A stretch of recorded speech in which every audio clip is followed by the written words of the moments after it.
Tiens ce con. Transition toute trouvée. Bonjour et bienvenue chez Prosic. C'est les Tips.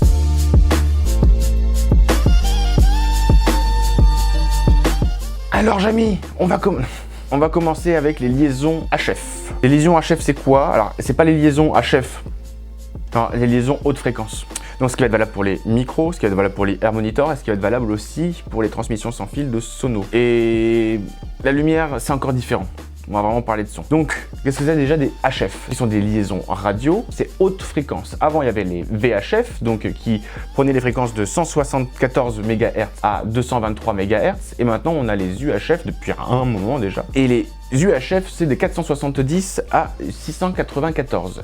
Il y a aussi les 700 et les 800, mais c'est encore un autre débat, et je vous en parle juste maintenant. C'est hyper important que quand vous achetez un micro, vous regardiez les fréquences d'émission. Depuis 2019, le 1er juillet, il s'est passé quelque chose, il y a eu une nouvelle loi qui interdit les fréquences entre 694 et 863, avec quelques petites exceptions près. Alors pourquoi vous allez me dire? Parce que en fait, il y a déjà la 4G, il y a l'émission de la 5G aussi, et en fait tout ça se chevauche un petit peu, et du coup, ils ont dû faire une petite sélection de ce qui pouvait marcher, c'est valable qu'en France, mais de ce qui pouvait marcher et pas marcher sur les mêmes fréquences, et ils ont dit les micros, on arrête de te faire travailler sur ces fréquences-là, ça fout la merde, ça crée des problèmes, et on n'en veut pas. Donc, tout ce qui est de 694 à 863, vous l'oubliez, avec une petite exception près qui est entre 694 et 822, tout ça c'est interdit, et entre 830 et 863 c'est interdit.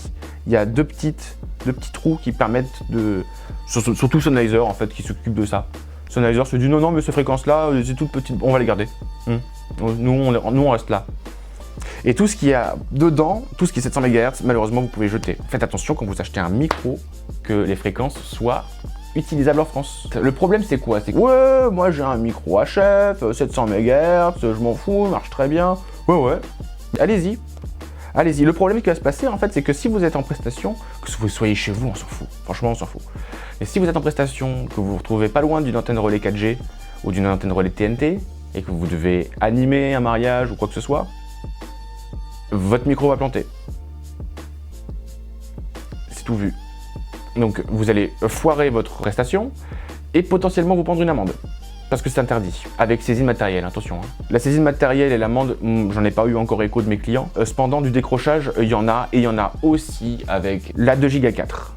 Tout plein de fabricants se sont mis à faire de la 2 Go 4, la fréquence de transmission de micro en 2 Go 4, comme Audio-Technica, Shure, avec la série des GLX notamment chez Shure. Ça nous a posé beaucoup de problèmes parce que la fréquence 2 Go 4 est surchargée. Donc c'est une fréquence de transmission surchargée. Parce que c'est une fréquence sur laquelle travaille le Wi-Fi. Et le 2 Go 4 va très bien marcher quand vous allez être tout seul. Dès qu'il y a du monde, ça fout le merdier.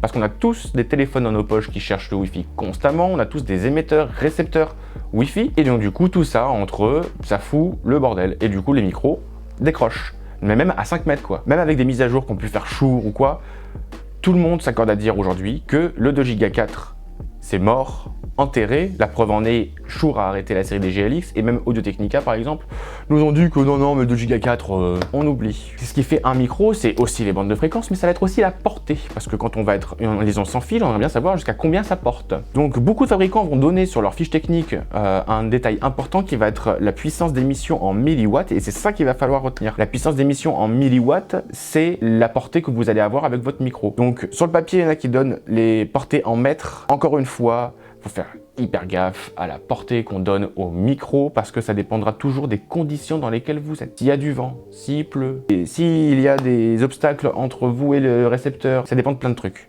Donc c'est une valeur à prendre avec des pincettes, mais déjà vous pouvez vous donner une idée de ce que porte votre micro quand vous regardez la puissance d'émission en milliwatts.